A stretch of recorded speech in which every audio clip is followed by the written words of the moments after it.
একটা totally ideological regime থেকে আরেকটা আইডিওলজিক্যাল রেজিমে আসার জন্য গণতন্ত্র এটা ভালো প্রক্রিয়া না। যে একদম মৌলিক পর্যায়ে সংস্কারের জন্য এটা গণতান্ত্রিক প্রক্রিয়ায় এই মৌলিক পর্যায়ে সংস্কারটা সম্ভব না। কোরআনের শাসন পদ্ধতি চায় না এমন কেউ এখানে নাই। আমার আলোচনার যে বিষয়টা মূলত এটা হচ্ছে সুপিরিয়রিটি অফ শরিয়া ওভার ডেমোক্রেসি, এটা হচ্ছে মূলত আলোচনার বিষয়। তবে এই আলোচনাটা এটাকে আপনারা মানে এটা আমার ব্যক্তিগত পড়াশোনা এবং পর্যালোচনা থেকে আমি আলোচনাটা করছি।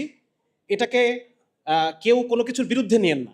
বাকি এই পয়েন্টটা আমাদের জন্য এখন ইম্পর্টেন্ট এই কারণ এখন আমরা একটা ট্রানজিশন পিরিয়ডের মধ্যে দিয়ে যাচ্ছি। সেখানে বিভিন্ন ধরনের আলাপ হাজির থাকার দরকার আছে।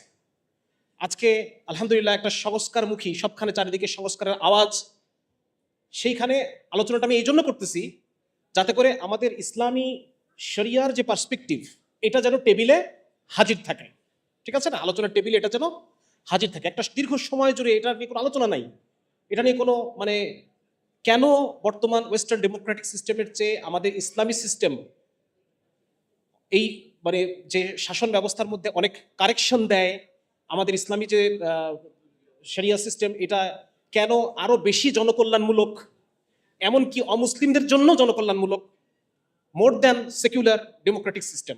আমি খুব স্পষ্ট করে বলতেছি, ইসলামী যে শরিয়া যে নীতিমালা ইসলাম দেয়, সেই নীতিমালাগুলো অমুসলিমদের জন্যও এটা আরো বেশি জনকল্যাণকর, more than secular Democratic system. তো এই বিষয়গুলো আমাদের আলোচনায় থাকতে হবে। একটা সময় পর্যন্ত আলোচনাগুলো আমরা করতে পারতাম না, কিন্তু এখন আমরা আলোচনাগুলো করব। বিভিন্ন ফোরামে আলোচনাগুলো আমরা করব, বিভিন্ন জায়গায় আমরা আমাদের এই সলিউশনগুলোকে আমরা প্রেজেন্ট করব। ঠিক আছে না? তো যার কারণে আমার এই আলোচনাটা মূলত এই জন্য কোনো কারো খণ্ডনে না, বরং এই আলোচনাটা হচ্ছে একটা আলোচনা যেন আমাদের আলোচনার টেবিলে সবসময় থাকে। এই জন্য ইসলামী শরিয়া যে কেন বেটার এবং বেস্ট, এই আলোচনাটা যেন সবসময় থাকে। এবং এখানে আপনারা যারা আছেন অধিকাংশই আপনারা বিভিন্ন জায়গায় ক্যাম্পাসে মহল্লায় দাওয়াতি কাজ করে থাকেন। সুতরাং আমার মনে হয় যে আমি আপনাদেরকে যদি কিছু ইনপুট দেই এটা অনেক বেনিফিশিয়াল হবে ইনশাআল্লাহ তাআলা। তো মূলত রাষ্ট্র সংস্কারের আলোচনা চলছে, এই সময় যেন আমাদের এই ইসলামী শরিয়ার বিষয়গুলো টেবিলে থাকে। এটাকে আমরা শরিয়ার আমি বলছি না, এখন এটাকে আমি কোরআনের শাসন বলছি, কারণ মানুষ এটা বোঝে। শরিয়া শব্দটা অনেকেই বোঝে না, সুতরাং এটাকে আমরা কোরআনের শাসন পদ্ধতি বলবো। ঠিক আছে? আচ্ছা, এখন প্রথমে আমি শুরু করব যেহেতু আমরা একটা ট্রানজিশন পিরিয়ডের মধ্যে যাচ্ছি, যেখানে বিভিন্ন ধরনের রাজনৈতিক আলাপ আসছে। তো এইখানে একটা জিনিস আপনাদের আমি দৃষ্টি আকর্ষণ করতে চাই, সেটা হচ্ছে যে ছাত্র জনতা গণ অভ্যুত্থানটা হয়ে গেল, এটা কিন্তু আমাদেরকে অনেক কিছু শিখিয়ে দিয়ে গেছে, যেটা অনেক বই পড়ে আমরা শিখতে পারতাম না। ঠিক কি না? অনেক কিছু আমরা চোখে দেখে শিখেছি, অনেক কিছু আমরা প্র্যাকটিক্যালি শিখেছি, মাঠে থেকে শিখেছি। অনেক কিছু আমরা যেগুলো ঘন্টার পর ঘন্টা লেকচারে আমরা শিখতে পারতাম না, অনেক বই পড়ে আমরা শিখতে পারতাম না, সেই বিষয়গুলো আমরা শিখে ফেলেছি। তার মধ্যে তিনটা চারটা পয়েন্ট আমি আপনাদের সামনে উল্লেখ করতে চাই। সেটা হচ্ছে, এক নম্বর হলো প্রফেসর ডক্টর ইউনূস নিঃসন্দেহে একজন মেধাবী মানুষ। এ ব্যাপারে কারো কোনো সন্দেহ আছে? এই মেধাবী মানুষটা কি কখনো শাসক হতে পারতেন যদি গণতান্ত্রিক প্রক্রিয়া আসতেন?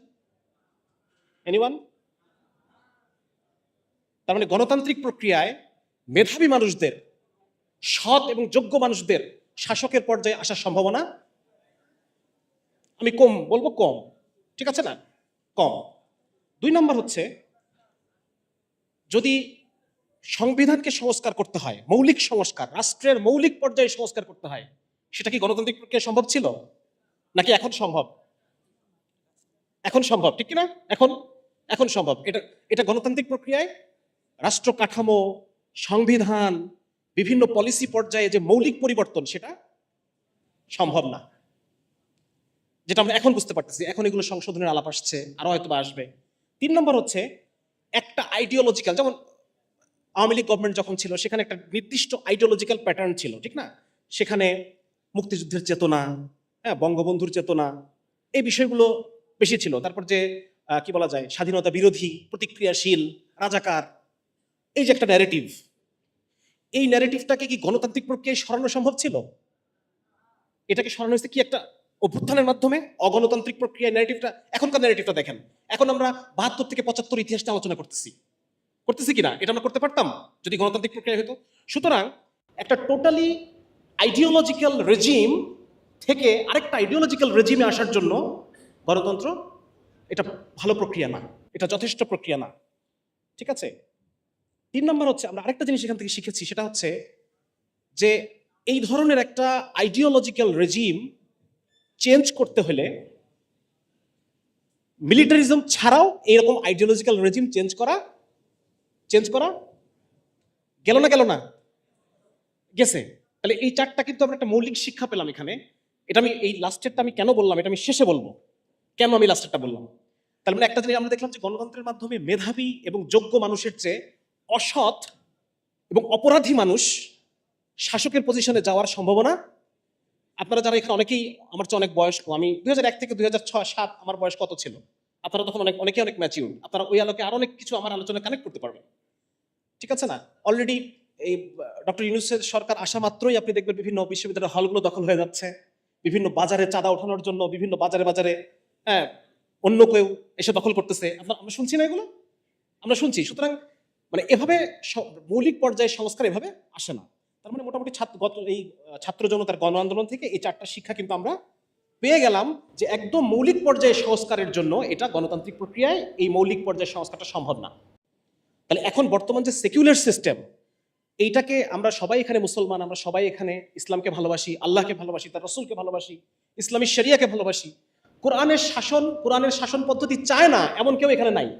এবং আপনি যদি আজকে বাংলাদেশে গণভোট করেন যে কোরআনের শাসন চাও নাকি কোরআন ছাড়া শাসন চাও, আমার মতে এই বাক্যটার উপর যদি গণভোট নেন, অধিকাংশ মানুষ এই কথা বলবে যে আমরা কোরআনের শাসন চাই, বুঝুক আর না বুঝুক, ঠিক কি না?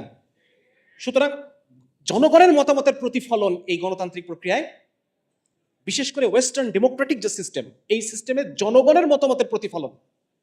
আমার কথা বুঝতে পারতেছেন? এটা আমি আরো বিস্তারিত সামনে আলোচনা করবো যদি সময় পাই, যে কিভাবে এটা জনগণের মতের প্রতিফলন এখানে ঘটে না, এখানে ঘটে বণিকদের মতামতের প্রতিফলন, প্লুটোক্রেসি। এটা আমি সামনে আলোচনা করব। তাহলে একটা জিনিস আমরা বুঝলাম যে এই ছাত্র আন্দোলন আমাদেরকে কি শিক্ষা দিয়ে গেছে।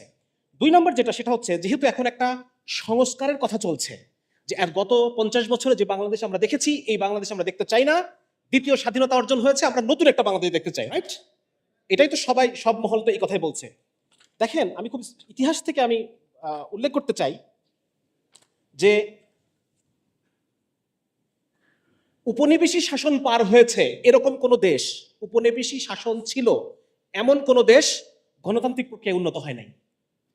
ইভেন যারা আজকে মানে উপনিবেশিক শাসক যারা ছিল তারাও গণতান্ত্রিক প্রক্রিয়ায় আজকের পজিশনে আসা নেই। আমাকে আপনি উদাহরণ দিতে বলেন। যেমন ব্রিটিশের উপনিবেশ কারা কারা ছিল? ভারত, পাকিস্তান, বাংলাদেশ আমরা ছিলাম, মালয়েশিয়া ছিল, সিঙ্গাপুর ছিল, সাউথ চায়না ছিল ব্রিটিশের উপনিবেশ। আজকে চীন যে পর্যায়ে আসছে, is it through democracy? No. Singapore আজকে এই পর্যায়ে, আপনারা জানেন কেন এই পর্যায়ে? 31 বছর ধরে লি কুয়ান শাসন করেছে সেখানে। আমাদের দুর্ভাগ্য যে আমরা লি কুয়ান পাই নাই, আমাদের দুর্ভাগ্য যে আমরা এই খুনি এবং অপরাধী একজনকে পাইছি, আমরা লি কুয়ানকে পাই নাই। মালয়েশিয়া কিভাবে উন্নতি করলো? Is it through democracy? 22 বছর শাসন করেছেন ডাক্তার মাহাথির মোহাম্মদ। সুতরাং আপনি যদি একটা দেশের র্যাডিক্যাল ইকোনমিক ডেভেলপমেন্ট চান, তাহলে সেই ক্ষেত্রে গণতন্ত্র এটা ভালো কোনো পদ্ধতি না। আরেকটা উদাহরণ আমি দিতে পারি আপনাকে। এটা হচ্ছে পশ্চিম আফ্রিকার একটা দেশ, খুব সম্ভবত দেশটার নাম গিনি। সেখানের একটা র্যাডিক্যাল পরিবর্তন এনেছিলেন একজন কমিউনিস্ট আর্মি অফিসার, আমি নামটা এই মুহূর্তে মনে করতে পারতেছি না ওনার। পরবর্তীতে তাকে ফ্রান্স আবার কাউন্টার কু করে তাকে সরায় দেয়। মানে ওই সময় মাত্র 3-4 বছরের মধ্যে বিপুল উন্নতি, স্বাস্থ্য খাত, এই খাত, সেই খাত, বিভিন্ন বিপুল উন্নতি। এটা আমি আনতে পারলাম না, দুঃখিত। আর বর্তমানে যারা গণতন্ত্র বলে এটাকে প্রমোট করতেছে, প্রত্যেকটা দেশে দেশে গিয়ে গণতন্ত্র মানে দেওয়ার, গণতন্ত্র ইম্পোজ করার নৈতিক দায়িত্ব যারা পালন করতেছে যে সমস্ত দেশগুলা, তারা কি গণতন্ত্র করে উন্নত হয়েছে? আজকের ইংল্যান্ড, ব্রিটেন গণতন্ত্র করে উন্নত হয়েছে? নো। ইংল্যান্ড, ফ্রান্স, স্পেন, এগুলো তো আমরা জানি যে তারা কলোনিয়াল পিরিয়ড পার করছে। হোয়াট অ্যাবাউট, আচ্ছা, গণতন্ত্রের সূচকে সবচেয়ে আপনার একটু আনতে চাচ্ছি। দেখেন, গণতন্ত্রের সূচকে সবচেয়ে টপ কান্ট্রি কারা কারা? নরওয়ে একটা কলোনিয়াল কান্ট্রি, মানে উপনিবেশী রাষ্ট্র ছিল, আপনারা এটা জানেন? ডেনমার্ক এবং নরওয়ে মিলে একটা দেশ ছিল এবং এটাকে বলা হয় নরওয়েজিয়ান কলোনিজ। এবং তারা বিভিন্ন জায়গায় কলোনি স্থাপন করছে এবং ওই কলোনিয়াল টাইমে যে সম্পদের অবাধ প্রবাহ তাদের দেশে, ওইটার মাধ্যমে তারা উন্নত হয়েছে। তারা গণতন্ত্র করে উন্নত হয় নাই। তারপর হচ্ছে আপনার সুইডেনের কলোনিয়াল ইতিহাস আছে, এবং তারা দাস ব্যবসায় খুব অ্যাক্টিভ। তারা সরাসরি কোনো মানে বড় এলাকা শাসন করছে তা না, তবে তারা অন্যান্য কলোনিয়াল যারা শাসক যে সমস্ত রাষ্ট্র তাদের সাথে সম্পর্ক রেখে তারা দাস ব্যবসা করত, এবং 1,10,000 দাস ঘানা বা সেই সময়কার গোল্ড কোস্ট থেকে নিয়ে আমেরিকাতে ট্রান্সফার করা, এটা করছে এই সুইডিশ কলোনিয়াল আফ্রিকা থেকে এই দাসটা গেছে। তার মানে আমরা বুঝতে পারলাম যে আজকে যারা গণতন্ত্র করে যারা সবখানে গণতন্ত্র দেওয়ার মহান দায়িত্ব পালন করছে, তারা ডেনমার্ক, এই 5টা দেশের মধ্যে Norway, Finland, Sweden, Iceland, Denmark. ফিনল্যান্ডের ইতিহাস হচ্ছে, ফিনল্যান্ড তাদের নর্দার্ন ফিনল্যান্ডে সামি পিপল, একটা তাদের বড় এলাকার মধ্যে একটা উপজাতি, একটা মাইনরিটি কমিউনিটি আছে, তাদেরকে ক্রমাগতভাবে তাদেরকে শোষণ এক্সপ্লয়টেশন করার মধ্য দিয়ে ফিনল্যান্ড তাদের যে সম্পদ আজকে যে, এবং একটা জিনিস হচ্ছে অনেক উদাহরণ দেন যে তাহলে পরে এই সমস্ত উন্নত দেশে গণতন্ত্র কিভাবে ফ্রুটফুল হচ্ছে। আপনি বলতেছেন যে কলোনিয়াল পিরিয়ডে যারা ইকোনমিক ট্রানজিশনের মধ্য দিয়ে যাচ্ছে সেখানে এটা এরা ফ্রুটফুল হচ্ছে না, কিন্তু উন্নত বিশ্বে ফ্রুটফুল কিভাবে হচ্ছে। দেখেন, আপনি যখন ডাকাতি করে নিয়ে পর্যাপ্ত সম্পদ আপনার আছে, আপনার যখন ইকোনমিক সলভেন্সি আছে, আপনার যখন অর্থনৈতিক নিরাপত্তা আছে, স্বাভাবিক টেন্ডেন্সি মানুষের যে সে অপরাধী আর ফার্দার অপরাধী সে হবে না। এটা মানুষের স্বাভাবিক সাইকোলজিক্যাল টেন্ডেন্সি হচ্ছে এটা। যখন আপনার ভবিষ্যৎ নিয়ে আপনার কোনো টেনশন নাই, চিন্তা নাই, আপনার চিকিৎসার খরচ নিয়ে আপনার কোনো টেনশন নাই, আপনার সন্তান ভালো কি করবে এটা নিয়ে আপনার কোনো টেনশন নাই, সুতরাং একটা পর্যায়ের সলভেন্সি যখন হবে তখন আপনি একটা সিস্টেম ডেভেলপ করতে পারবেন, আপনি তখন মানুষকে এডুকেট করতে পারবেন, তখন আপনি মানুষকে কি বলা যায় পোষ বানাইতে পারবেন। কিন্তু যে সমস্ত দেশগুলার ইকোনমিক সিকিউরিটি নাই, যে সমস্ত দেশগুলো একটা ইকোনমিক ট্রানজিশনের মধ্য দিয়ে যাচ্ছে, যে সমস্ত এলাকায় মানুষ অপরাধ প্রবণ, এখনো মানুষের মধ্যে শিক্ষা দীক্ষা নাই, এই সমস্ত এলাকায় এই জিনিসটা মোটেই ফাংশন করবে না, সেটা আমরা দেখলাম। এবং যে সমস্ত দেশ উপনিবেশিক যে করুণ অবস্থা, সেখান থেকে আজকে ইকোনমিক কি বলে এটাকে ইমার্জিং টাইগার বলা হয় যাদেরকে, সিঙ্গাপুর, মালয়েশিয়া, এই সমস্ত দেশগুলো তারা উন্নত হওয়ার পিছনে গণতন্ত্রের কোনো অবদান নাই, বরং সেখানে এই জিনিসটা কাউন্টার প্রোডাক্টিভ। কিভাবে আমি আপনাদেরকে সামনে দেখাবো ইনশাআল্লাহ। তাহলে এখানে একটা আলোচনা আমি করলাম, যেখানে আমি এটা আপনাদেরকে দেখানোর চেষ্টা করলাম যে মূলত আজকে যে রাষ্ট্র সংস্কারের কথা হচ্ছে, টেবিলে এই আলোচনাটা থাকতে হবে যে this is not the fruitful way. এই আলোচনাটা যেন থাকে টেবিলে। আজকে যারা সমন্বয়ক আছেন, আজকে যারা সংস্কারের কথা বলছেন, তাদের প্রতি আমার মেসেজ হচ্ছে এটা, আপনারা এই আলোচনাটা টেবিলে রাখেন যে গণতন্ত্র ট্রানজিশন পিরিয়ডের জন্য এটা একটা ব্যর্থ সিস্টেম। এখানে এক শয়তান গিয়ে এক অপরাধী দল গিয়ে আরেকজন আসে, সে একই রকম ভাবে অপরাধ করে, যেই যায় লঙ্কায় সেই হয় হনুমান। এটা হচ্ছে সেই সিস্টেম। আচ্ছা, এবার আমি 3 নম্বরে যে বিষয়টা আমি আলোচনা করতে চাই সেটা হচ্ছে, মূলত দেখা যাচ্ছে আমাদের মুসলিমদের মধ্যে দুটো অংশ আছে, যারা কেউ গণতান্ত্রিক প্রক্রিয়ার মধ্য দিয়ে ইসলামের শাসনটা বাস্তবায়ন করতে চায়, আবার আমরা একদল বলছি না, গণতান্ত্রিক প্রক্রিয়া কখনোই সম্ভব না। হ্যাঁ, এটাকে আমরা আলাদা একটা দিন বলছি, যেটা একটা আলাদা লাইফস্টাইল, একটা আলাদা দিন, এবং এটা এই গণতান্ত্রিক সিস্টেম এটা কুফর, এরকম বিভিন্ন আলোচনা আমরা করে থাকি, আমরা জানি এটা আছে। তো মূলত এখানে মূল প্রবলেমটা কোথায়? যে যারা গণতন্ত্রের পক্ষে কথা বলতেছেন তারা মনে করছেন যে গণতন্ত্র মানে শুধু একটা ইলেকটোরাল সিস্টেম, শুধু একটা ইলেকটোরাল সিস্টেম। তারা একটা ভুলের মধ্যে আছেন। এই গণতন্ত্রের পিছনে একটা আকীদা আছে, একটা বিশ্বাস আছে, সেগুলো আমি পরে আলোচনা করছি। জনগণই সকল ক্ষমতার উৎস, হ্যাঁ, এই ধরনের কিছু বিশ্বাস, কিছু আকীদা এখানে আছে। এটার ইতিহাস আমি একটু সামান্য আলোচনা করব।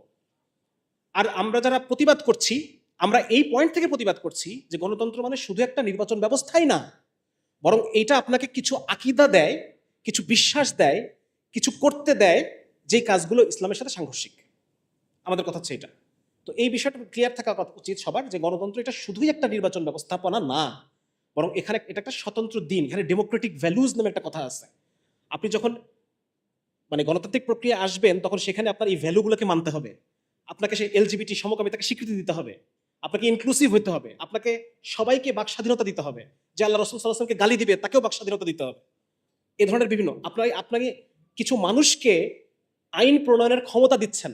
কিছু মানুষ দাবি করতেছে যে আমার আইন প্রণয়নের ক্ষমতা আছে, even if against the law of Allah. আল্লাহর লয়ের উপরেও আমার, খোদার উপরে খোদকারি করার অধিকার আমার আছে। আপনি কিছু মানুষকে অধিকার দিচ্ছেন। সুতরাং এই কয়েকটা পয়েন্ট থেকে এটা একটা খুবই একটা সিরিয়াস বিষয়, আরো চিন্তা করার ব্যাপারে। তো এটা শুধুমাত্র একটা নির্বাচন ব্যবস্থা না, এখানে অনেক অনেক বিষয় ইনক্লুডেড। আমি সময় স্বল্পতার কারণে সমস্ত বিষয়গুলোকে অ্যাড্রেস করতে পারছি না, আমি খুবই দুঃখিত। আমি অনেক বড় একটা আলোচনা নিয়ে এসেছিলাম। মূলত গণতন্ত্র একটা ফুল প্যাকেজ। এখানে একটা জিনিস থাকে, সেটা হচ্ছে প্লুরালিটি বা ইনক্লুসিভনেস, যেটা আমি কেবল আলোচনা করলাম, যে আপনার সমাজের সবাইকে, কেউ যদি পশুকামীও হয়, কেউ যদি শিশুকামীও হয়। আপনি জানেন কিনা জার্মানিতে এখন পশুকামীদের আলাদা সংগঠন আছে, তাদের আলাদা ম্যাগাজিন আছে, হ্যাঁ, পেডোফাইল, তাদের তাদের একটা ভয়েস আছে। আপনাকে সবাইকে কথা বলতে দিতে হবে, সে যেই হোক, ঠিক আছে? সুতরাং এখানে একটা প্লুরালিটির ব্যাপার আছে, ইনক্লুসিভনেস ব্যাপার। 2 নম্বর হচ্ছে গ্লোবালাইজেশন, মানে আপনি পশ্চিমা বিশ্বের সমস্ত চিন্তা চেতনাকে আপনি বিনা প্রশ্নে মেনে নিচ্ছেন। এটা আরেকটা প্রবলেম, এটা মেনে নিতে আপনি কমিটেড, আপনি কমিটমেন্ট করছেন যে আপনি মানবেন, ঠিক আছে না? 3 নম্বর হচ্ছে যে আমাদের নারীদেরকে পুঁজিবাদী বিভিন্ন এজেন্ডার অংশ বানিয়ে নেওয়া। যেহেতু পশ্চিমা বিশ্বের প্রেসক্রিপশন মানতে আপনি কমিটেড, সো আপনি যখন একটা ডেমোক্রেটিক বলতেছেন যে আমি ডেমোক্রেটিক ওয়েতে আমি আসবো, সুতরাং এটা আর শুধু নির্বাচন ব্যবস্থা নাই, এটা মেনে নেওয়ার সাথে সাথে আপনার উপরে আরো কিছু জিনিস ইম্পোজ করা হয়েছে। সুদ ভিত্তিক যে অর্থনীতি, সেটার বাধ্যবাধকতা, সুদ যে খারাপ, এটা আজকে শুধু ইসলামের আলোচনা না, এটা পশ্চিমা বিশ্বে যারা নন মুসলিম, যারা ইকোনমিস্ট, তারাও এগুলো নিয়ে কথা বলতেছেন যে সুদের প্রবলেম আছে। হ্যাঁ, ইনফ্লেশনের পিছনে আছে, সমাজে যে ওয়েলথ গ্যাপ বেড়ে যাচ্ছে, এটার পিছনে এর এর একটা ভূমিকা আছে। আরেকটা বিষয় হচ্ছে ব্যবসাকে লেসেস ফেয়ার অর্থনীতি যেটাকে বলা হয়, ব্যবসাকে কোনো নিয়ম কানুনের অধীনে বাধা যাবে না, ব্যবসাকে ফ্রি করে দিতে হবে। এটা আমি আরো বিস্তারিত সামনে একটু আলোচনা করবো। তো মোট কথা, এটার মেনে নেওয়া, এটাকে যখন আপনি মেনে নিচ্ছেন, এটার মধ্যে যখন আপনি আসছেন, তখন আপনি শুধু একটা ইলেকট্রাল সিস্টেমকেই মেনে নিচ্ছেন না, আপনি আরো অনেক কিছুকে মেনে নিচ্ছেন, যে বিষয়গুলো একটা কমপ্লিট প্যাকেজ, এবং অ্যাজ এ প্যাকেজ এটা ইসলামের সাথে সাংঘর্ষিক। আচ্ছা, এবার একটা দেখি যে এই গণতান্ত্রিক ব্যবস্থার উৎপত্তি কিভাবে। আপনাদের বিরক্ত লাগতেছে? মানে সারাদিন অনেক জটিল আলোচনা শুনছেন, তো এখন এটাও জটিল হয়ে যাচ্ছে। আমি আসলে মানে জটিলতাকে খুব বেশি সরল করতে পারতেছি না, তাড়াতাড়ি অনেকগুলো কথা বলতে হচ্ছে। আচ্ছা, তো এখন যেটা, যে এটার জন্ম কিভাবে, আপনারা যদি আমার অবাধ্যতার ইতিহাস বইটা পড়ে থাকেন, যারা পড়েছেন, অনেকে হয়তো যুবকরা পড়েছে, হয়তো এই বিষয়টা সম্পর্কে কিছুটা ধারণা আপনার হয়তো অলরেডি পেয়েছেন। মোট কথা হচ্ছে, এই আলোচনাটা আপনারা পাবেন ড্যানিয়েল ফ্যাসফেল্ডের অর্থনীতিবিদদের যুগ বইয়ে। সেখানে আপনি আপনি দেখবেন যে পঞ্চদশ শতাব্দী থেকে, আগে ছিল দুইটা দুইটা দুইটা কমিউনিটি, একটা হচ্ছে যারা শাসক কমিউনিটি, জমিদার রাজা, আরেকটা ছিল যারা সার্ফডম, যারা কাজ করে খায়, হ্যাঁ, মানে মানে প্রডিউসার, যারা কৃষক, তারপর হচ্ছে কামার কুমোর, এ ধরনের মানুষ, এরা ছিল শিল্পী, বিভিন্ন শিল্পদ্রব্য তৈরি করে। পঞ্চদশ শতাব্দী থেকে যখন আহ, যখন বিভিন্ন জায়গায় কলম্বাসের আমেরিকা আবিষ্কার হয়ে গেল, নিউ ওয়ার্ল্ড, নতুন নতুন ভূখণ্ড তারা আবিষ্কার করলো, হ্যাঁ, ইন্ডিয়াতে আসলো, তাহলে আমরা জানি 1492 সালে কলম্বাস আমেরিকা আবিষ্কার করে, তার মানে 1500 শতাব্দী, এই সময় 1500-1600 শতাব্দীতে, এই সময় এই যে ব্যবসার যে একটা বিরাট দুয়ার খুলে গেল, এর ফলে ব্যবসায়ী সম্প্রদায়, এই যে মাঝখানের ব্যবসায়ী সম্প্রদায়, রাজা জমিদার, নিচে হচ্ছে উৎপাদক, মাঝখানে আছে ব্যবসায়ী সম্প্রদায়, এই ব্যবসায়ী সম্প্রদায়টা তখন ফ্লারিশ হলো, এই ব্যবসায়ী সম্প্রদায় তখন উন্নতি হলো। উন্নতি হওয়ার ফলে এই ব্যবসায়ী সম্প্রদায়কে বিভিন্ন ট্যাক্স আরোপ করা হতো, বিভিন্ন নিয়মকানুন আরোপ করা হতো। কিছু নিয়মকানুন আরোপ করতো চার্চ, কিছু নিয়মকানুন আরোপ করতো জমিদাররা, বিভিন্ন ধরনের ট্যাক্স, উৎসবের কর, এই কর সেই কর, এক জেলা থেকে আরেক জেলায় ব্যবসা করবে, সেখানে বিভিন্ন ধরনের ট্যাক্স। তো এর ফলে ব্যবসায়ীদের যে সুযোগ, এটা সংকোচন হয়ে যাচ্ছিল, যার কারণে জমিদারদের সাথে, রাজাদের সাথে এবং চার্চের সাথে ব্যবসায়ীদের একটা ক্ল্যাশ তৈরি হলো, একটা ক্ল্যাশ।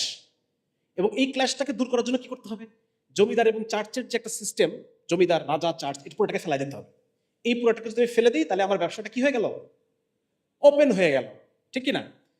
সেই সময় ইউরোপের দুইটা জিনিস হয়, একটা হচ্ছে রেনেসা হয়, নতুন নতুন চিন্তা চেতনা, এগুলো এগুলো আসতে থাকে, মানে মূলত ধর্মকে অস্বীকার করে মানুষ কেন্দ্রিক চিন্তা চেতনা। আগে বলা হয়তো যে জান্নাত পাওয়া এটা জীবনের লক্ষ্য, এখন বলছে না, জান্নাত পাওয়া না, মানুষের সুখী জীবনের লক্ষ্য। এইরকম কিছু চিন্তার ট্রানজিশন হয় রেনেসা টাইমে। আর 2 নম্বর হচ্ছে, ওই টাইমটাতেই গুটেনবার্গ প্রেস আবিষ্কার করে। প্রেস, আগে তো আমরা জানতাম যে হাতে হাতে কপি করা হতো, এখন প্রেস আবিষ্কার হলো। তাহলে এই রেনেসার যে ধর্মহীন চিন্তা চেতনা এবং প্রেসের আবিষ্কার, এই দুটা মিলে ব্যাপকভাবে তাদের এই চিন্তাগুলা ছড়ায় পড়লো, বইপত্র, নাটক লেখা হলো, ছবি আঁকানো হলো প্রচুর পরিমাণে, রেনেসা পেইন্টিং, এগুলোর মধ্য দিয়ে তাদের আইডিওলজিগুলা প্রকাশ, মানে তারা করতে থাকলো। এবং মজার ব্যাপার হচ্ছে, এই যে সমস্ত দার্শনিকরা এই টাইমটাতে, রেনেসা টাইমে, এরপরে যে পরের যে সিকোয়েন্স, সেটা হচ্ছে এনলাইটেনমেন্ট পিরিয়ড বলা হয়, রেনেসার চিন্তাগুলো আরো বেশি কনসলিডেট, আরো বেশি সুন্দর হলো এই টাইমটাতে। তো এই সময়ে যে সমস্ত দার্শনিকদেরকে আমরা দেখি, এরা অধিকাংশ ব্যবসায়ী, অধিকাংশ 2 দিয়ে 4 মিলছে না, 2 দিয়ে 4 মিলছে। তাহলে এই দেখেন, অধিকাংশই এইখানে ব্যবসায়ী, এবং এই এই ব্যবসায়ী দার্শনিকরা তখন নতুন নতুন আইডিওলজি দিতে থাকলো। তারা অর্থনৈতিক বিভিন্ন দর্শন দিল, আইনের বিভিন্ন দর্শন দিচ্ছে। তারা বলতে চাচ্ছে যে ধর্মের কারণে এতদিন ধরে মারামারি হচ্ছে, অতএব ধর্মটাকে ব্যক্তিগত পর্যায়ে রেখে দাও। এতদিন পর্যন্ত রাজা যে ছিলেন, রাজা কোন ক্ষমতার বলে শাসন করে? বলা হচ্ছিল রাজা চার্চের অনুমোদন ক্রমে গডের প্রতিনিধি হিসেবে শাসন করে। লেজিটিমেসির কারণ কি? গড। এখন এরা বলতেছে, এনলাইটেনমেন্ট ফিলোসফি দার্শনিক, এই ব্যবসায়ী দার্শনিক যারা, তারা বলতেছে নো, যেহেতু আমরা বলতেছি মানুষের সবার উপরে মানুষ সত্য, তাহার উপরে নাই, সুতরাং গডের লাইসেন্স পায় রাজা শাসন করবে আমাদেরকে, এটা হবে না। লাইসেন্স নিতে হবে কোথা থেকে? জনগণ থেকে। কি থেকে? সবার উপরে মানুষ সত্য। সুতরাং গড সকল ক্ষমতার উৎস না, জনগণই সকল ক্ষমতার উৎস। বোঝা গেছে ব্যাপারটা? 2 নম্বর হচ্ছে সেই সময় তাহলে তিনটা জিনিস আমাদেরকে এই সময় মিলাইতে হবে। এনলাইটেনমেন্ট পিরিয়ডে তিনটা জিনিস আসছে। একটা জিনিস হচ্ছে লিবারেল অর্থনীতি, 2 নম্বর হচ্ছে লিবারেল ডেমোক্রেসি, এবং 3 নম্বর হচ্ছে লিবারেল ইথিক্স। এই তিনটা জিনিস আমাদেরকে, মানে এই তিনটা মিলে লিবারেলিজম। এই লিবারেলিজম জিনিসটা আমাদের বুঝতে হবে। লিবারেলিজম জনক মনে করা হয় জন লককে, জন লক। এবং এই জন লক এটা ইন্টারেস্টিং ক্যারেক্টার। এনাকে যদি আপনি খুব ভালো করে জানেন, তাহলে আপনি গণতন্ত্র, লিবারেলিজম এসব কিছুর অর্থ বুঝে ফেলবেন। আসলে জন লক উনি বলতেছেন যে প্রত্যেকটা মানুষের 3টা মৌলিক অধিকার আছে। 3টা মৌলিক অধিকার, একটা হচ্ছে life, liberty, property. Life, liberty, property. তাহলে 3টা কথা বললো, লাইফ, লিবার্টি, প্রপার্টি। মজার ব্যাপার হচ্ছে এই জন লকের রয়্যাল আফ্রিকান কোম্পানিতে দাস প্রথা, যারা দাস সাপ্লাই করতো আফ্রিকা থেকে আমেরিকাতে, এই রয়্যাল আফ্রিকান কোম্পানিতে তার একটা শেয়ার হোল্ডার ছিল। এবং শুধু তাই না, সে লাইফ লং তিনি শেয়ার হোল্ডার ছিলেন, এবং একাধিকবার তিনি এটাকে রিনিউ করছেন, হয় তার শেয়ার হোল্ডারশিপটা থেকে সে একাধিকবার। তাহলে দেখেন, একদিকে সে বলতেছে লিবার্টির কথা, লাইফের কথা, প্রপার্টির কথা, আরেকদিকে সে ঠিক এই জিনিসটাই, মানে লিবারালিজম জিনিসটাই এটা, এটা ইউনিফর্ম কোনো কিছু না। আজকে আপনি বলতেছেন ডেমোক্রেসি মানে গণতন্ত্র, শুনতে কত সুন্দর শোনা যাচ্ছে না?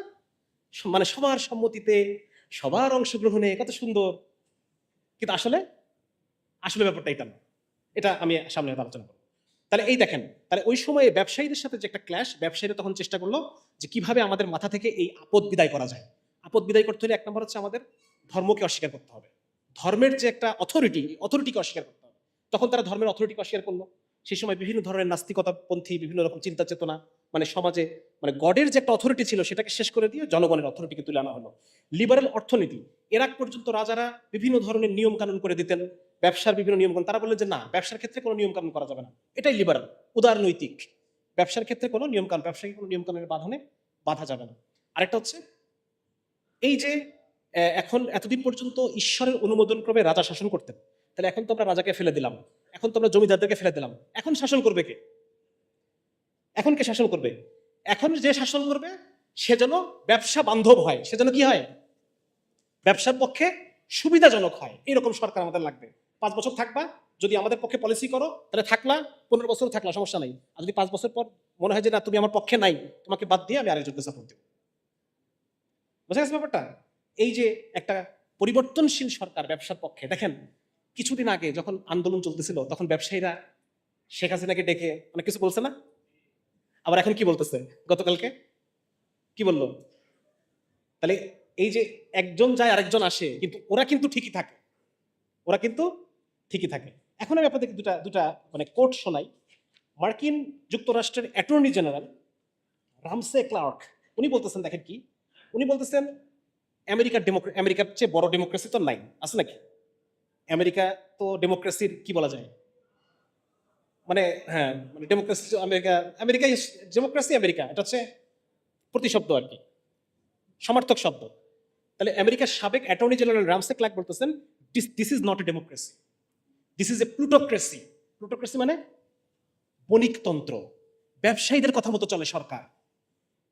আমি শেষ করি এটা, the people don't rule here, wealth rules, corporations rule, they rule the Congress, they elect the president, they run the Pentagon, they own the media. তাহলে আমেরিকার ডেমোক্রেসির জন্য যদি এটা সত্য হয়, আমাদের ডেমোক্রেসির জন্য এটা আরো বেশি সত্য, রাইট?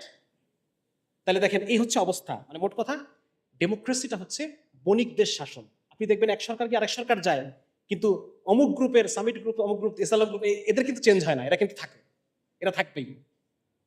এবং এরাই প্রতিবার এরা সরকারকে ফান্ডিং করে, ব্যবসায়ী। একটা একটা গুরুত্বপূর্ণ গণতন্ত্রের একটা ডিমেরিটস হচ্ছে যে এক তো বললাম যে অযোগ্য লোকের শাসন, 2 নম্বর হচ্ছে এটা অনর্থক অপব্যয় হয়। অপব্যয় কিভাবে হয়?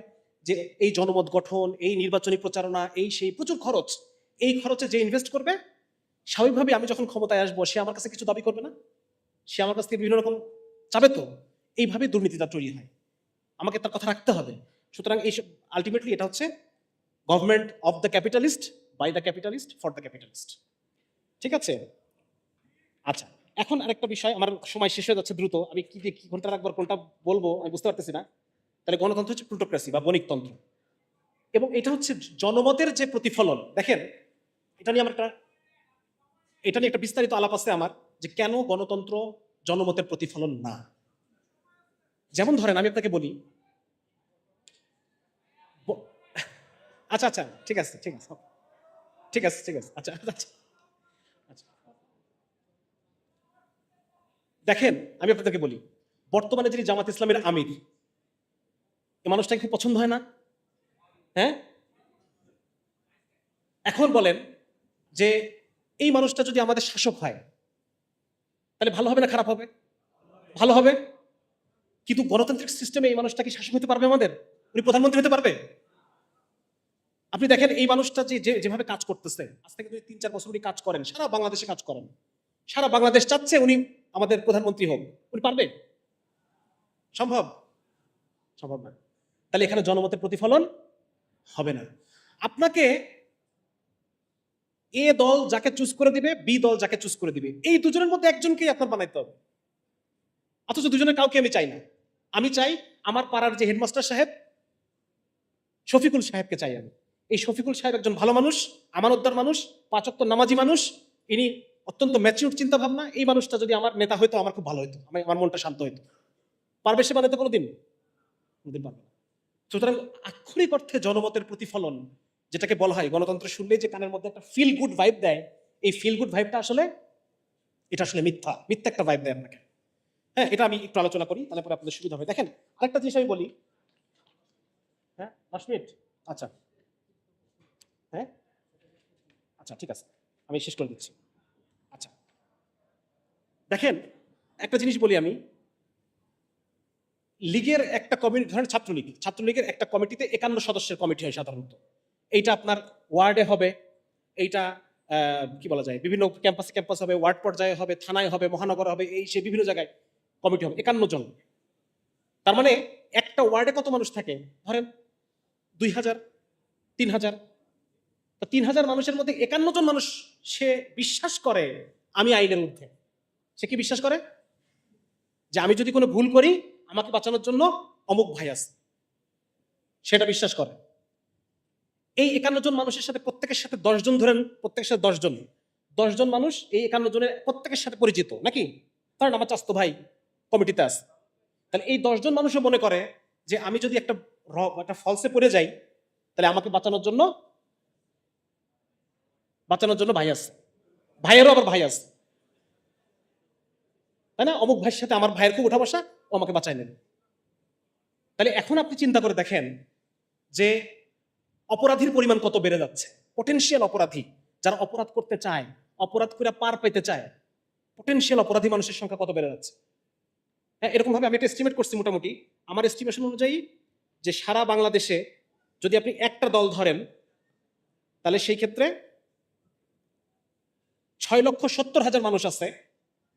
6,70,000 মানুষ তারা মনে করে যে আমি অপরাধ করলে পার পেয়ে যাব। আর এর সাথে প্রত্যেকের সাথে 10 জন করে ধরলে পরে প্রায় 6 কোটি মানুষ মনে করে যে আমি যদি অপরাধ করি আমার পার পেয়ে যাওয়ার একটা সম্ভাবনা আছে। সম্ভাবনা বোঝা গেল? তাহলে একটা দেশের মানুষের মধ্যে মাইন্ডসেট যদি এটা দাঁড়ায় যে আমি অপরাধ করলে পরে পার পেয়ে যাওয়ার একটা রাস্তা আমার আছে, তাহলে এই দেশটা কি কোনোদিন প্রোগ্রেস করতে পারবে? কোনোদিন আগাইতে পারবে? 3 ভাগের 1 ভাগ মানুষ অপরাধী মেন্টালিটির মানুষ। সুতরাং এটা আসলে একটা প্রবলেম, এটা একটা বিরাট প্রবলেম।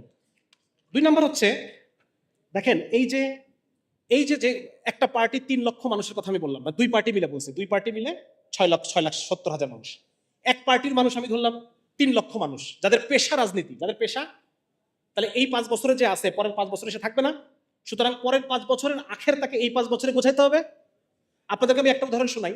আমি যেখানে চাকরি করতাম সেখানে যিনি এমপি নমিনেশন কিনতে হয়, এমপি নমিনেশন কিনতে হয়, 30 কোটি টাকা দিয়ে এমপি নমিনেশন কিনছে। তাহলে এই মানুষটা যখন 5 বছর থাকবে, এই 30 কোটি টাকা সে উঠাবে না? আবার পরের 5 বছরের জন্য আরো 30 কোটি টাকা উঠাবে। সুতরাং একটা উন্নয়নশীল দেশের জন্য এই ফরম্যাটটা একটা ব্যর্থ ফরম্যাট, একটা ব্যর্থ।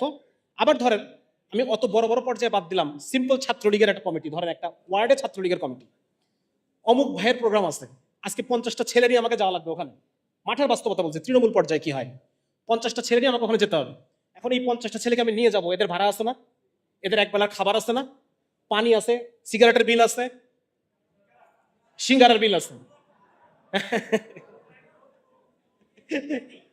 আচ্ছা, তাহলে এই এই এই এই পোলাপানগুলা,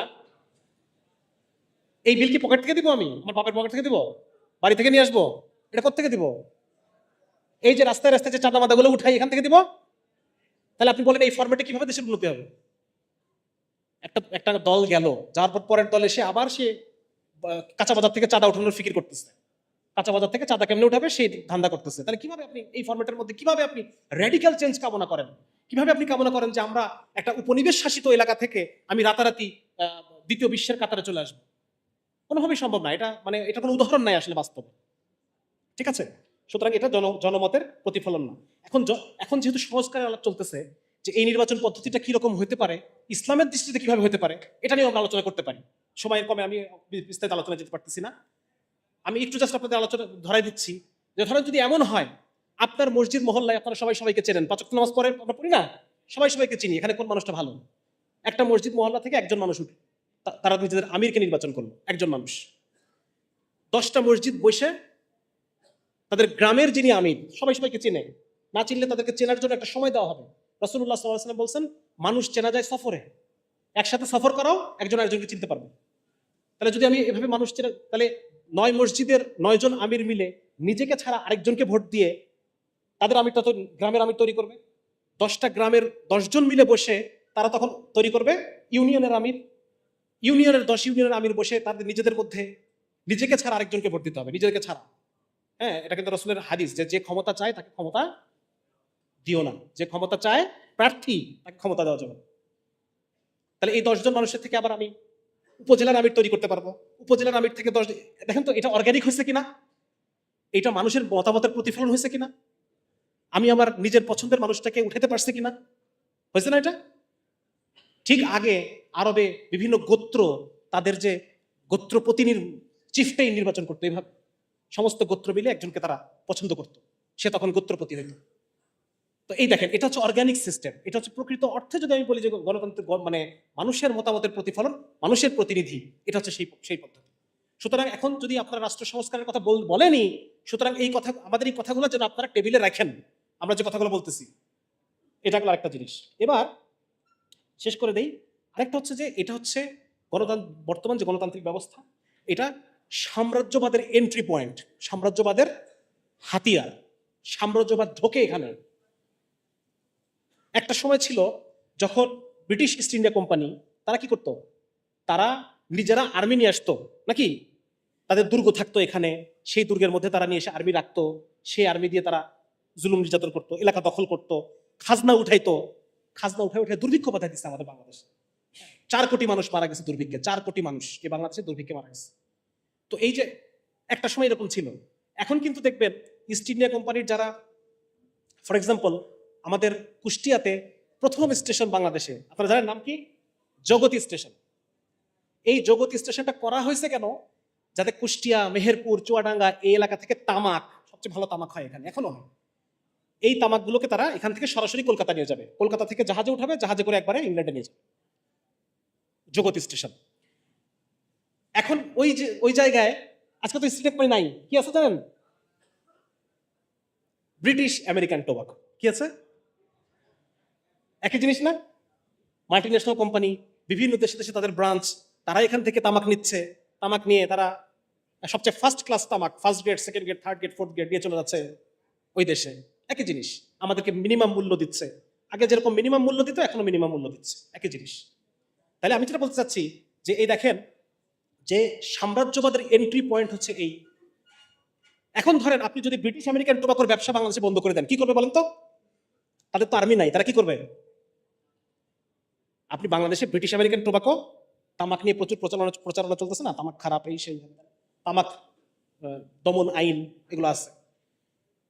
তো ব্রিটিশ আমেরিকান টোবাকোর যদি আজকে আপনি ব্যবসা বন্ধ করে দেন, তাহলে ব্রিটিশ আমেরিকান টোবাকো জানাবে কাকে? আমেরিকার প্রেসিডেন্ট বাইডেনকে জানাবে। বাইডেন কি করবে? কাকে প্রেসার দিবে বাইডেন? বাংলাদেশকে প্রেসার দিবে। তখন বাংলাদেশের আর্মি গিয়ে আপনাকে বুঝছেন? মানে আগে যেটা হয়তো ওরা নিজেদের আর্মি দিয়ে করতো, এটাই এখন করে বিভিন্ন গণতান্ত্রিক দেশের আর্মি দিয়ে। অগণতান্ত্রিক দেশের আর্মি দিয়ে করাতে পারবে না। কিন্তু চীনের আর্মিকে পারবে? চীনে এক সময় ব্রিটেনরা এই এলাকায় আফিম প্রডিউস করতো, আফিম প্রডিউস করে নিয়ে যায় দক্ষিণ চীনে। আপনারা জানেন প্রথম আফিম যুদ্ধ, দ্বিতীয় আফিম যুদ্ধ, এগুলো আসতে কিন্তু ওদেরকে নিয়ে যায় সেবন করাইতো আফিম। আফিম আফিম অপিয়াম ড্রাগ, কোকেন। এখন যদি ব্রিটিশ আমেরিকান টোবাকো চায় যে আমরা এখানে আফিম প্রডিউস করে নিয়ে আমি চীনের লোকদেরকে আফিম খাওয়াবো, পারবে? পারবে না। সুতরাং এটা হচ্ছে এন্ট্রি পয়েন্ট। তারা এভাবে বিভিন্ন দেশের উপরে তাদের ক্ষমতা বজায় রাখে। আজকে আমি ব্রিটিশরা আমাদেরকে ছেড়ে চলে গেছে, কলোনিগুলোকে স্বাধীন করে দিচ্ছে ঠিক, কিন্তু এই গণতন্ত্রের মধ্য দিয়ে তারা তাদের প্রভাবকে টিকায় রাখে, তারা তাদের স্বার্থকে টিকায় রাখে, স্বার্থকে তারা বজায় রাখে। এটা গেল। এবার আমি আসলাম ইসলামী ব্যবস্থায়। অনেক সমস্যা আছে, সেগুলো আমি আলোচনা করলাম না, 5 মিনিটের মধ্যে শেষ করে দিব ইনশাআল্লাহ। ইসলামী ব্যবস্থাটা কেমন এটা বুঝতে হলে আপনাদেরকে আমি একটু প্লেটো, মানে গণতন্ত্র জিনিসটা পুরোটাই দাঁড়ায় আছে। কিছুক্ষণ আগে আমি রেনেসার কথা বলছি, রেনেসাতে আপনারা মানে বিরক্ত হচ্ছেন না তো? আচ্ছা, রেনেসা টাইমে তারা একটা জিনিস ছিল সেখানে, যে এই যে ক্রিশ্চিয়ানিটি, এইটা ইউরোপের বাইরের জিনিস। এটা ইউরোপের কোত্থেকে আসছে? ফিলিস্তিন থেকে। হ্যাঁ, ঈসা আলাইহিস সালামের বসবাসের জায়গা কোনটা? ফিলিস্তিন। তাহলে ওরা বলতেছে এই যে ইসলাম, এটা ইউরোপের বাইরের জিনিস, এই যে খ্রিস্ট ধর্ম, এটা ইউরোপের বাইরের জিনিস। ইউরোপের বাইরের দর্শন এসে আমাদেরকে জুলুম করতেছে, তাদের কথা হচ্ছে এটা। সুতরাং এদের সবাইকে বাদ দিয়ে let's go back to our classical age. আচ্ছা, কোনো সমস্যা হচ্ছে মনে হয় এখানে? শব্দ শোনা যাচ্ছে না? আচ্ছা, ঠিক আছে ভাই, একটু সবর করি ইনশাল্লাহ। সবাই চুপ থাকলে শোনা যাবে ইনশাল্লাহ। সবাই চুপ থাকি তাহলে শোনা যাবে। আচ্ছা, কোথায় যেন কি যেন কোথায় বলতেছিলাম? হ্যাঁ, তারা বলতেছে যে আমরা সমস্ত ইউরোপের বাইরের জিনিসকে পরিত্যাগ করব, পরিত্যাগ করে আমরা আমাদের ইউরোপের নিজস্ব জিনিসে ফেরত যাব। নিজস্ব জিনিস কি? গ্রিক এবং রোমান সভ্যতা। সুতরাং গ্রিক এবং রোমান সভ্যতায় কোন রাষ্ট্র ব্যবস্থা ছিল? এই গণতান্ত্রিক সিস্টেমের মতো একটা সিস্টেম ছিল। হুবহু এই গণতান্ত্রিক সিস্টেম না, মোরলেস কিছুটা। তো ওরা বলতেছে যে আমরা এইটাকে ভিত্তি করে আমরা নতুন গডলেস রাষ্ট্র কিভাবে হয়, রিলিজিয়ান লেস রাষ্ট্র কিভাবে হয়, আমরা এই গ্রিক এবং রোমান রাষ্ট্র থেকে আমরা এটা ভিত্তি নিব। তো ভিত্তিটা নেওয়ার পর তারা কি করলো? তারা মূলত এই রাষ্ট্রচিন্তার মধ্যে মূলত আপনাদের সাথে কিছু জিনিসের পরিচয় করায় দিই, যে জনগণ সকল ক্ষমতার উৎস, এটা কোথেকে আসছে? এটা দার্শনিক জন লক। অনেকে বলে থাকেন যে আব্রাহামের ডেমোক্রেসি। না, আব্রাহাম লিঙ্কনের ডেমোক্রেসি তৈরিতে কোনো ভূমিকা নাই। ডেমোক্রেসি তৈরিতে একমাত্র ভূমিকা যদি একজনকে যদি বলেন, সেটা হচ্ছে জন লক, যাকে লিবারালিজমের জনক বলা হয়। তাহলে জনগণ সকল ক্ষমতার উৎস, এই কথাটা আসছে কোত্থেকে? এই জন লক নামে যে দাস ব্যবসায়ী, ওনার আইডিয়া থেকে আসছে এটা। 2 নম্বর হচ্ছে যে জনগণ সার্বভৌম কিনা এটা বোঝা যাবে কিভাবে? যদি জনগণের আইন তৈরি করার ক্ষমতা থাকে। আইন তৈরি করার মধ্য দিয়ে বোঝা যাবে আপনি সার্বভৌম কিনা। এই কথাটা কার? ফরাসি দার্শনিক মন্টেস্কু, ওনার। 3 নম্বর হচ্ছে যে আইনসভা, বিচার বিভাগ, নির্বাহী বিভাগ যে আলাদা আলাদা করে একটা ব্যালেন্স করা, এটা হচ্ছে এটাও মন্টেস্কুর। ঠিক আছে? ওনারা এই যে গণতান্ত্রিক ব্যবস্থাটাকে সাজালেন মূলত গ্রিক এবং রোমান নগর রাষ্ট্রগুলোর উপর ভিত্তি করে।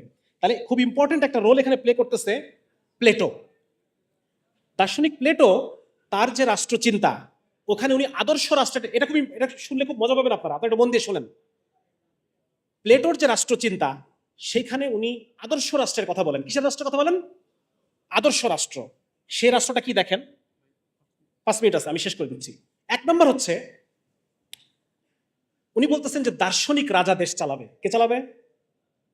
ফিলোসফার কিং, দার্শনিক রাজা।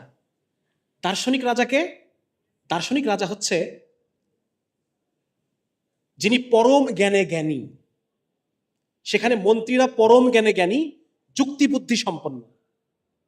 ঠিক আছে, তাহলে এটা জিনিস মনে রাখেন, দার্শনিক রাজা, যার কাছে জ্ঞান আছে, যার কাছে নৈতিকতা দিয়ে যিনি চালিত, এইরকম একজন রাজা। কল্পনা করেন, চোখ বন্ধ করে কল্পনা করেন কে সে। 2 নম্বর হচ্ছে দার্শনিক মানে হলো যার কাছে আছে পরম জ্ঞান, অ্যাবসলিউট নলেজ যার কাছে আছে, এবং জ্ঞান যুক্তি তাকে প্রবৃত্তির উপরে জয়ী হতে দেয় না। তিনি নিজের প্রবৃত্তিকে প্রাধান্য দেন না, তার উপরে যে জ্ঞান আছে সেই জ্ঞানকে তিনি প্রাধান্য দেন, সেই জ্ঞানের অধীন। ঠিক আছে। 3 নম্বর হচ্ছে যে শাসক, এরপর অন্যান্য কথাবার্তা আছে।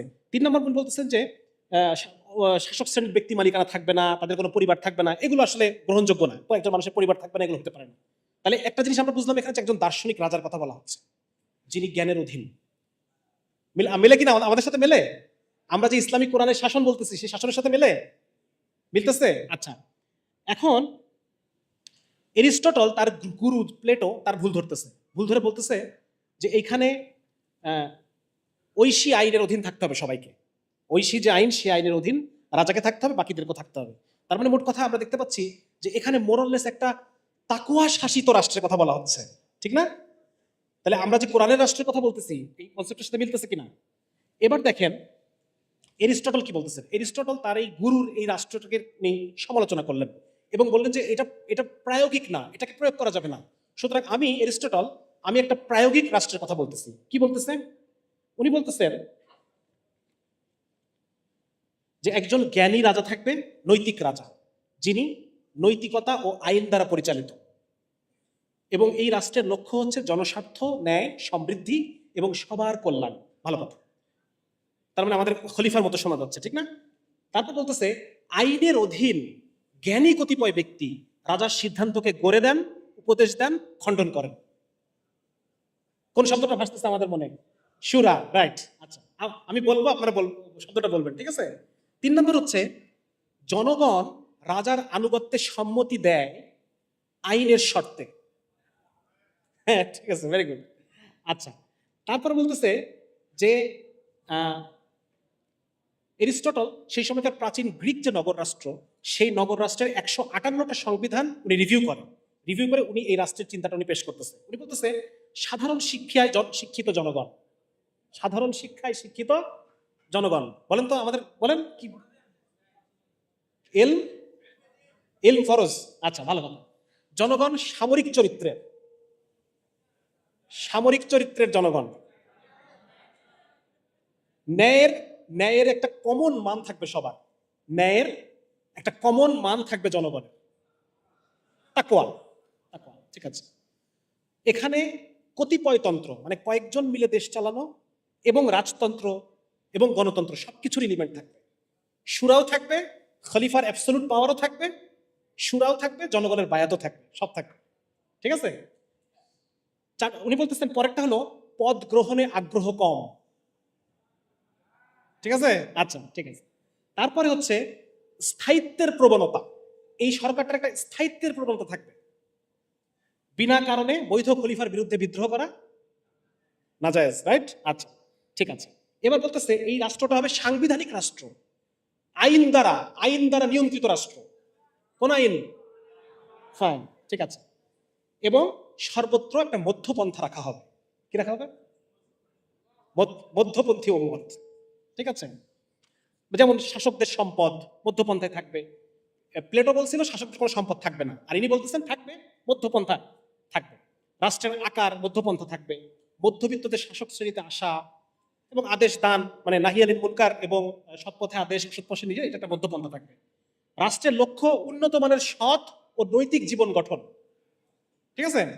আচ্ছা, সদ্গুণ ও নৈতিক উৎকর্ষে যে শ্রেণী যত অগ্রসর, রাষ্ট্র ক্ষমতায় তাদের অংশগ্রহণ তত বেশি। কারা? উলামায়ে কেরাম। আচ্ছা, ফাইন। সদ্গুণের অধিকারী হওয়া এটাই ক্ষমতা লাভের চূড়ান্ত মাপকাঠি। সদ্গুণ থাকতে হবে তার মধ্যে। চোর, বাটপার, ওই কি বলে লুটেরা, ঘুষখোর, এগুলো না, সদ্গুণ থাকতে হবে। আচ্ছা, কোন শ্রেণী যদি সম্পদালাও হয়, সদ্গুণ না থাকলে তার শাসনে অংশ নাই। তাহলে আমরা বুঝলাম সংবিধান ও আইনের শাসন। এবং আইনের শাসনটা কেমন? যে আইন স্বার্থ নিরপেক্ষ, কোন আইন সেটা? আল্লাহর আইন। সার্বজনীন, সার্বভৌম সে আইন। আচ্ছা ফাইন। নৈতিকতা এবং আইন দুটাই লাগবে। আচ্ছা ভালো কথা। আইনি ন্যায়, যে আইনের ভিত্তি নৈতিকতা, রাষ্ট্র একটা নৈতিক প্রতিষ্ঠান। সরকার হচ্ছে আইনের খাদেম, সেবক। সরকার আইনের খাদেম। আইনই জনগণ এবং শাসকের মাঝখানে চুক্তি। ঠিক আছে না? আবু বকর রাদিয়াল্লাহু যখন খলিফা হয়েছে তখন কি বলছেন? যে আপনাকে বায়াত দিচ্ছি একমাত্র কোরআন এবং হাদিস অনুসারে চালাবেন এই শর্তে, আইনের শর্তে, এছাড়া আপনার সাথে কোনো মানে অন্য কোনো ভিত্তি নাই। সুবহানাল্লাহ, সুবহানাল্লাহ। শরিয়া মানার শর্তে। আর হচ্ছে সুশীল সমাজ, তারা নিশ্চিত করবে রাষ্ট্র আইনের প্রাধান্যে চলছে কিনা। এবং ওয়েস্টার্ন একাডেমিশিয়ানরা দেখেছেন যে ইসলামের পুরা ইতিহাস জুড়ে ওলামা ইকরাম যদিও রাষ্ট্রের বাইরে ছিলেন, শাসনের বাইরে থাকতেন, কিন্তু তারা একটা পায়াস অপোজিশন হিসেবে, pious opposition party, pious opposition party হিসেবে তারা সবসময় শাসককে নসিহা করা, শাসককে প্রতিবাদ করা, এটা ওলামা ইকরাম সবসময় জারি রাখছে। সুতরাং আমরা বুঝতে পারলাম আপাতত যে গণতান্ত্রিক শাসন ব্যবস্থার মধ্যে যে ফ্ল বা যে ত্রুটিগুলো আছে, এই সবগুলো ত্রুটি আপনি একটার পর একটা সমাধান করে করে করে করে আসেন। এবার সমাধানগুলোকে একসাথে জোড়া লাগান। এটা কি? এটা কি ভাই? এই আলোচনাটা আমাদের টেবিলে রাখতে হবে, এই আলোচনাটা চায়ের দোকানে থাকতে হবে। প্রত্যেকটা বেকার যেন বুঝতে পারে সে যে আজকে বেকার এর কারণ,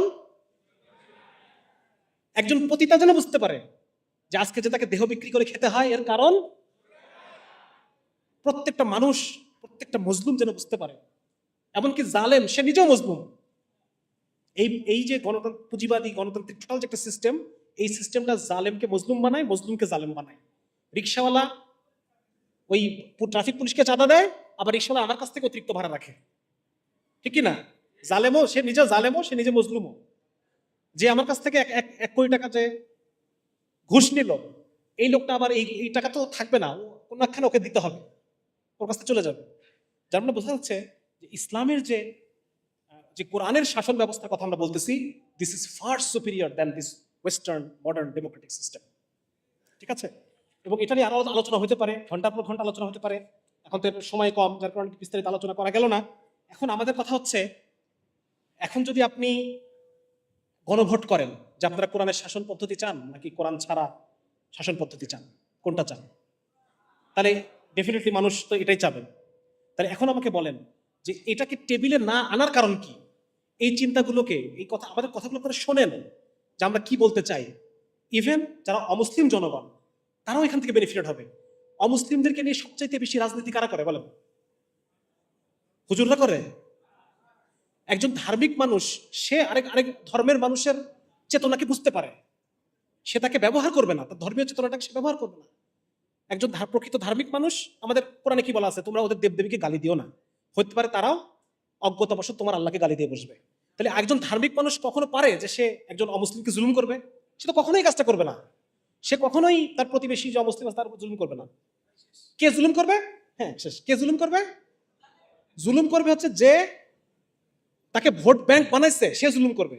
সে নিজেই, আপনারা দেখছেন না পেপারে যে এই লীগ নিজেই অমুসলিমদের ঘরে ঘরে আগুন দেয়, অমুসলিমদের বিভিন্ন ইটি ভাঙে আর দোষ দেয়, এবং নিজের একটা ভ্যালিডিটি তৈরি করে। লীগের একটা ভ্যালিডিটি যে আমরা যতদিন আছি ততদিন তুমি ভালো আছো।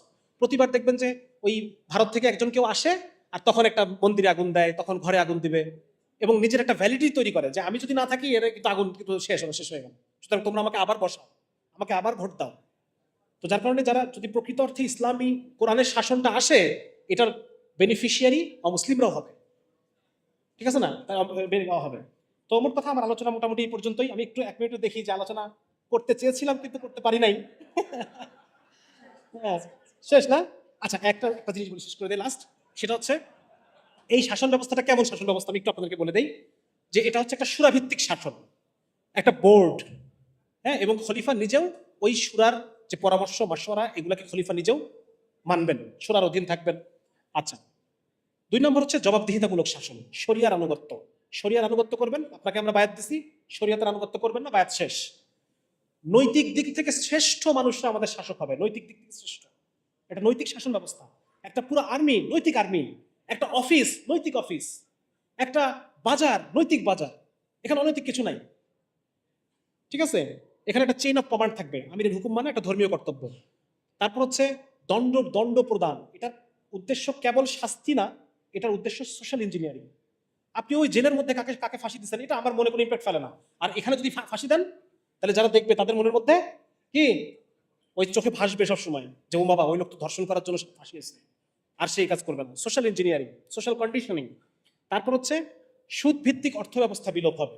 সুদ কি করে? সুদ হচ্ছে সম্পদের প্রবাহ ঊর্ধ্বমুখী করে, আর আমাদের জাকাতের সিস্টেমটা সম্পদের প্রবাহ, সম্পদকে রিডিস্ট্রিবিউশন করে, উপর থেকে নিচে নামায়।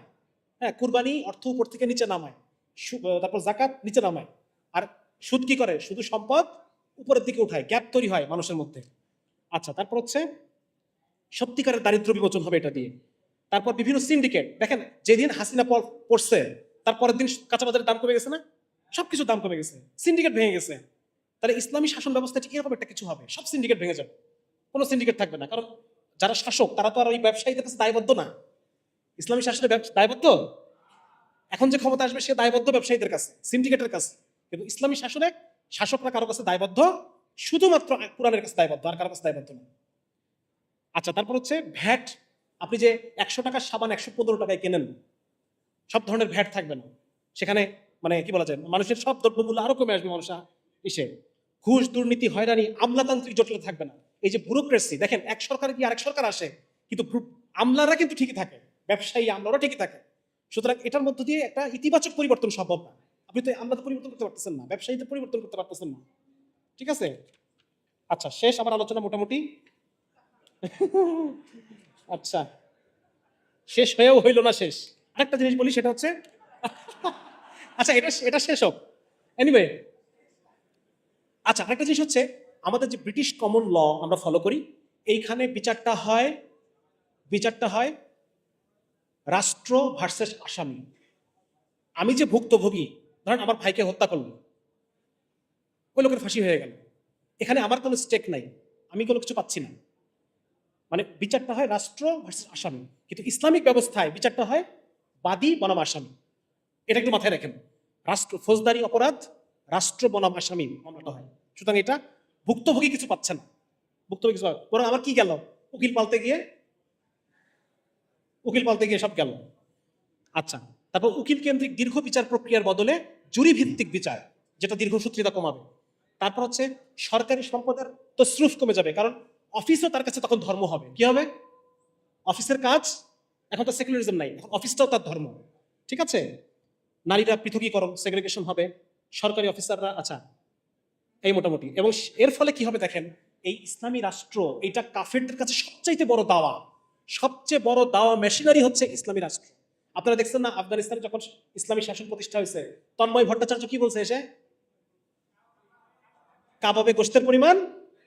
ও কিন্তু পরের দিনেও বুঝতে পারছে যে এখানে কোনো একটা বিশাল পরিবর্তন এসে গেছে। ওর কাছে পরের দিনে দাওয়াত চলে আসছে। কি এমন ঘটে গেল যে কাবাবে গোশতের পরিমাণ বেড়ে গেল?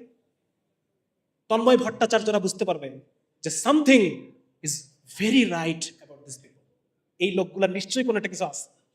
সুতরাং ইসলামী যে কোরআনী রাষ্ট্র ব্যবস্থা, এটা হচ্ছে অমুসলিমদের প্রতি সবচাইতে বড় দাওয়াত, সবচাইতে বড় দাওয়াত। তো মোটামুটি আপনাদেরকে জোর করে আলোচনা শোনাইলাম নাকি? জোর করে শোনাইলাম। আচ্ছা, মাফ করে দিন। শোনেন, আপনারা যারা এখানে আছেন সবার কাছে আমার অনুরোধ, এই আলাপগুলো, আজকে যে আলাপগুলো আপনারা শুনলেন, এইগুলো বাসায়, অফিসে, স্কুলে, কলেজে, চায়ের দোকানে, সমস্ত জায়গায় আলোচনাগুলো চলবে। এই কথাগুলো আমরা শোনাবো মানুষকে, এতদিন শোনাইতে পারি নাই, এখন আমরা শোনাবো। ভাই, আল্লাহ তোমার জন্য কি পাঠাইছেন তুমি দেখো, এটা আল্লাহ তোমার জন্য পাঠাইছেন। আজকে তুমি যদি এটাকে না বোঝো, তুমি যদি এটাকে না চিনে তোমার মধ্যে গণতন্ত্রের পিপাসা, অথচ কোরআনের আইনের পিপাসা নাই তোমার মধ্যে, তাহলে তো তুমি ওই সুখ পাবা না যেটা তুমি চাচ্ছ। এ দল গিয়ে বি দল আসবে, কিন্তু তুমি ওই মুক্তি পাবা না, ওই অর্থনৈতিক মুক্তি, ওই রাজনৈতিক মুক্তি, ওই সামাজিক মুক্তি, ওটা কোনোদিন আসবে না যদি তুমি আল্লাহর দেওয়া প্রেসক্রিপশনে না আসো। মানুষের দেওয়া প্রেসক্রিপশনে জুলুমই বাড়বে। এই কথাটা আমরা সবাইকে বোঝাবো ভাই ইনশাল্লাহ। আজকের এই অনুষ্ঠান থেকে সবাই এইটুকু নিয়ে যান, টেক অ্যাওয়ে মেসেজ হচ্ছে যে আমরা কোরআনে রাষ্ট্রের যে ব্যবস্থাপনা, এইটা সম্পর্কে জ্ঞান অর্জন করব, এবং এই দাওয়াত আমরা প্রত্যেকটা মানুষের কাছে পৌঁছায় দেব। সেই সাথে আরেকটা কথা শেষ করে দেই, সেটা হচ্ছে আমি এই ছাত্র আন্দোলন থেকে শেখা 4 নম্বর পয়েন্টটা কি বলছিলাম, কারো মনে আছে? মিলিটারিজম। একটা ideological regime can be changed by, not by militarism, but by also non violent defiance বা নন ভায়োলেন্ট অ্যাক্টিভিজম, এটার মধ্য দিয়েও একটা রেজিম, হ্যাঁ রক্ত ঝরবে, রক্ত নন ভায়োলেন্টও ঝরবে, নন মিলিটারি তো রক্ত ঝরবে, আমাদের 2000 ভাই শহীদ হয়ে গেছে, কিন্তু নন মিলিটারি অ্যাক্টিভিজমের মধ্য দিয়ে। সুতরাং কেউ যদি মনে করে যে আমরা ইসলামী রাষ্ট্রের কথা বলতেছি মানেই আমরা জঙ্গিবাদী, এটা একটা ভুল ধারণা। আমরা এটা কথা বলতেছি না, আমরা মিলিটারিজমের কথা বলতেছি না, আমরা সবাইকে জনমত গঠন করে আমরা একটা বৈপ্লবিক পরিবর্তনের মধ্য দিয়ে, ঠিক যেভাবে এই আগস্ট বিপ্লব ঘটেছে, ইনশাআল্লাহ তাআলা একদিন কোনো এক মাসে কোনো এক রমাদান বিপ্লব হবে ইনশাআল্লাহ, এবং সেই রমাদান বিপ্লবের মধ্য দিয়ে ইনশাআল্লাহ তাআলা আবার এই মানুষের কাছে সমস্ত মানুষের ইচ্ছা, সমস্ত মানুষের আকাঙ্ক্ষা, স্বপ্ন, এই কোরআনী রাষ্ট্র আমরা ইনশাআল্লাহ পাবো, আল্লাহ তৌফিক দিন। ঠিক আছে না? সুতরাং আমরা এজন্য আমাদের সবাইকে কাজ করতে হবে, বসে থাকার সময় নাই। সবাই যে কাজ করবো তো ইনশাআল্লাহ, করবো তো? আল্লাহ তাআলা আপনাদের সবাইকে কবুল করুন। আসসালামু আলাইকুম ওয়া রাহমাতুল্লাহি ওয়া বারাকাতুহু।